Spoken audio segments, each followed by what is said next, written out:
Welcome back! We are jumping right into part 4 of our Marc Newson revision series today. In this explainer, we're putting a laser focus on the real nature of his work.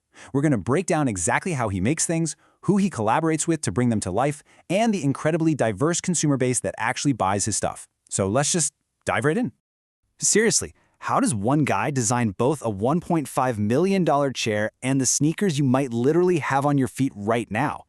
It's a fascinating dichotomy.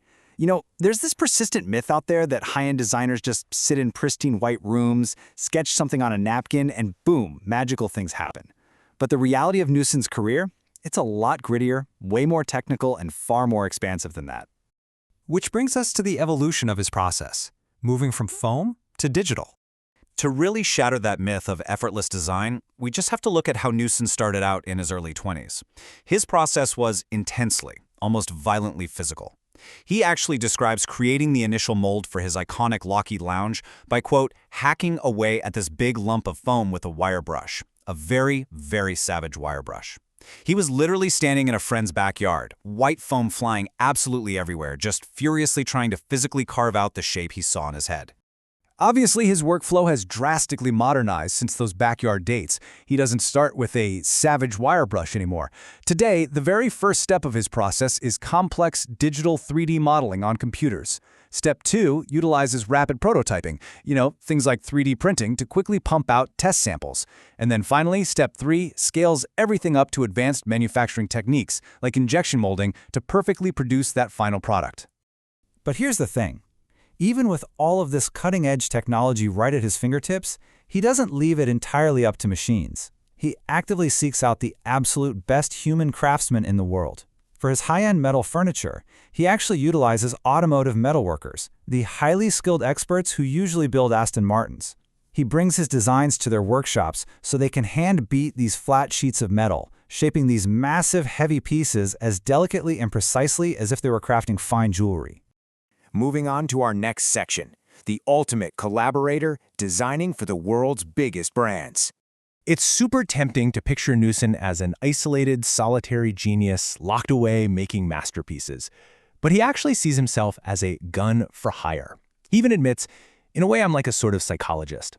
And what he means by that is he's a professional problem solver. Massive international companies come to him with a problem, and he sits down, listens, analyzes, and collaborates with them to find the absolute perfect physical solution. Just look at the sheer scale and diversity of who he helps. We're talking about global brand collaborations across entirely different industries here. He teams up with Nike to design shoes, Pentax to design digital cameras, Smeg for kitchen appliances, and he's worked with G-Star for years creating wildly popular clothing collections. His ability to just jump between these completely different industries is honestly unparalleled. And that leads us to a tale of two consumers and the massive market divide. Because he designs such a massive variety of products, his consumer market is basically split into two completely different extremes.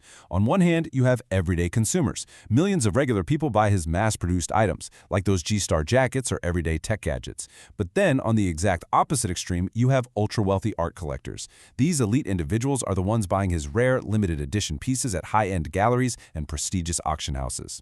And what exactly are these wealthy collectors buying? Well, this brings us to a crucial concept: design art. These are his limited edition, highly sculptural pieces of furniture. And here is the really key takeaway. These elite consumers aren't buying pieces like the Lockheed Lounge because they're, comfortable to sit on. They're buying them primarily to hold as record-breaking financial investments.